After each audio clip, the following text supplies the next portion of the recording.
Erling Haaland দুর্বার, অদম্য কিংবা অতিমানবীয় যে বিশেষণে তাকে ডাকা হোক না কেন সবকিছুই যেন তার জন্য কম হয়ে যায়। এক মৌসুম আগেও তাকে নিয়ে খুব একটা আলোচনা হতো না ফুটবল পাড়ায়, তবে এক মৌসুমের ব্যবধানে হালান্ড এখন ইংলিশ প্রিমিয়ার লিগের সবচেয়ে বড় শিরোনাম। গত মৌসুমে ম্যানচেস্টার সিটির জার্সিতে নিজেকে রীতিমতো গোল মেশিনে পরিণত করেছিলেন এই নরওয়েজিয়ান ফুটবলার। একের পর এক গোল করে ওলটপালট করে দিয়েছিলেন প্রিমিয়ার লিগের রেকর্ড বুকের পাতা। নতুন মৌসুমেও নিজের সেই দুর্বার গতি ধরে রেখেছেন এই সিটিজেন স্ট্রাইকার। লিভারপুলের বিপক্ষে 50তম গোল করে নিজেকে নিয়ে গেছেন সর্বোচ্চ উচ্চতায়।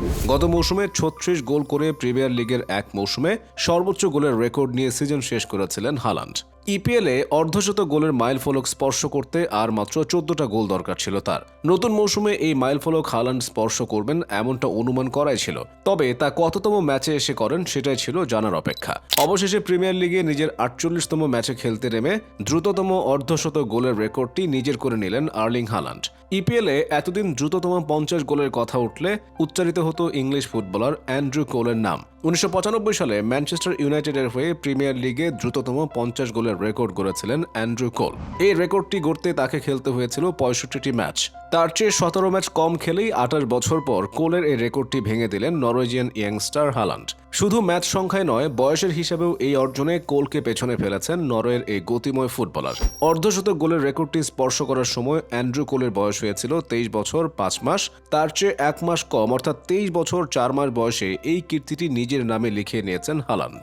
প্রিমিয়ার লিগ ছাড়াও ইউরোপিয়ান শীর্ষ 5 লিগের মধ্যে এটি এখন পর্যন্ত সবচেয়ে দ্রুততম 50 গোলের রেকর্ড। এর আগের দ্রুততম 50 গোলের রেকর্ডটিরও মালিক ছিল আর্লিং হালান্ড। বরুসিয়া ডর্টমুন্ডের হয়ে খেলার সময় 2021 সালে বুন্দেসলিগায় 50 ম্যাচ খেলে গোলের হাফ সেঞ্চুরি পূর্ণ করেছিলেন তিনি।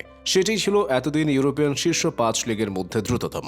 অবশেষে ম্যান সিটির আকাশী নীল জার্সি গায়ে নিজের গড়া রেকর্ডটি নিজেই ভেঙে দিলেন ইয়াং সেন্সেশন হালান্ড। লিভারপুলের বিপক্ষে ইতিহাদে ম্যাচের 27তম মিনিটে বাঁ পায়ের এক দুর্দান্ত শটে বল জালে জড়ান হালান্ড। পরবর্তী সময়ে আরও কিছু সুযোগ পেলেও আর গোল পাওয়া হয়নি তার। উল্টো ম্যাচের 80তম মিনিটে আলেকজান্ডার আর্নল্ডের গোলে সমতায় ফিরে লিভারপুল। ফলে হালান্ডের রেকর্ড গড়া ম্যাচে ড্র নিয়ে মাঠ ছাড়তে হয়েছে ম্যান সিটিকে। লিভারপুলের বিপক্ষে এই গোলটির রেকর্ড গড়া ছাড়াও আরও একটি কারণে বিশেষ ছিল হালান্ডের জন্য। গত মৌসুমে 2বার লিভারপুলের মুখোমুখি হলেও জালের দেখা পাননি ম্যান সিটি স্ট্রাইকার। তাই সব প্রতিযোগিতা মিলিয়ে রেড ডেভিলসদের বিপক্ষে এটি তার প্রথম গোল।